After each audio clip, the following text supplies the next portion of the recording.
In the land of grills, welcome back. We got a brand new Weber kettle. This is brand new for 26. This is the Weber green salute with American flag. Salute to our service people. Folks, this thing is super cool. And of course, we had to do some mods.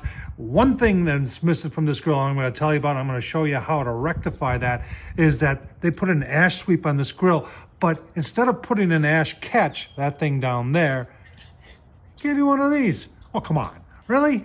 So that's what we're going to do today. We're going to show you how we put it together. We're going to show you what it costs. We're going to show you where you can get it from.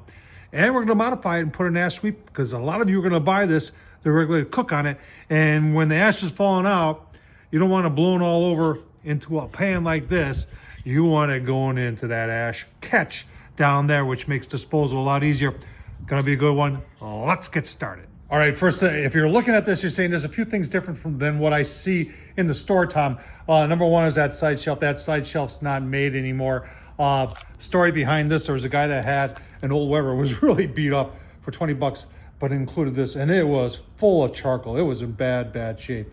And did a modification on the what holds it on there. In fact, I've got it on there right now. That's just a hose clamp. That's not the way it came, but it took a lot to refinish this. And this is maple right here. And I've got another one of them right here on the Stars and Stripes. This is probably one of the best grills that Weber introduced for 2025. But this time we're talking about this new Salute to Service, and it's exclusive at Home Depot, although it's at Weber.com too. Let's take a look at it online at Home Depot. All right, there is at HomeDepot.com. I'll leave the link down below if you want to take a closer look.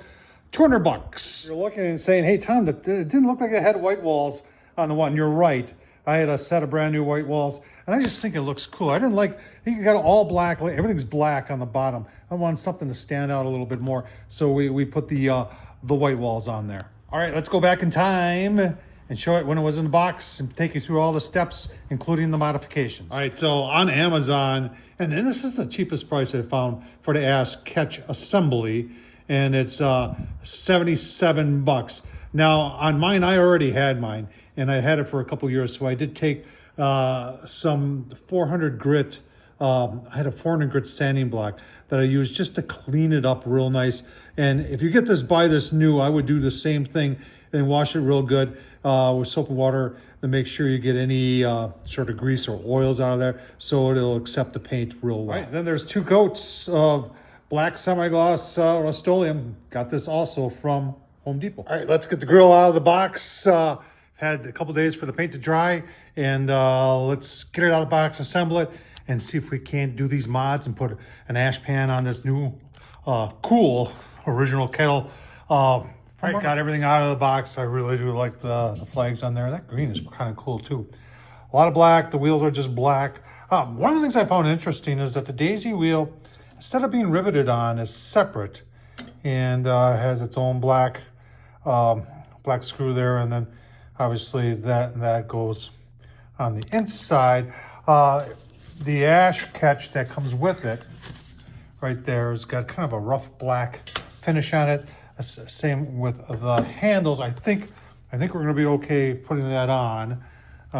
Everything looks like it should here. Instead of painting this black, they give you like a black cover. Interesting. Let's do what we came here to do, and that's start putting it together, including putting the ash catch on. All right, so here's the one that we painted, and that just goes like through here. And I'm the one who's guilty of putting that on. I should have waited, although I think it's going to be A-okay. And then we just get this whole thing lined up here so that it's going to just fit in there. And I'm going to play around with it a little bit. Get it lined up with all 3 of the legs. And then you kind of just snap it into place, push it in a little bit, push it in a little bit. And there you go. All set, ready to go. Let's see how this fits with the legs on. All right, got the first leg on there, no problem. The concern you're saying, what was the concern? That the legs would be cut a little bit long, and once you have the tabs into, it actually goes back into the leg socket there, and sometimes that won't work, but that one went on just fine. let's get the other two on. We always put the front leg on and one of the other legs on, and then you got to get the bottom on that has the axle in it before you put the third leg on. All right, so even after all these years, sometimes I forget which way to put these in there. They go with the long side toward the out. You know what I'm saying? So it goes in like that, and then you just into place, and then it goes in. All right, wheels are on, ash catches on, man. That's gonna look nice, but while I got it up like this, I am gonna put a little gel gloss and shine up this outside a little bit and make it look extra special. Oh, man, this thing's looking good. All right, there's the bottom with the ash catch on. If you're getting this and you really plan on cooking on it, that's kind of a must-have mod. I did go ahead and polish up the top before I installed the handle and the daisy wheel.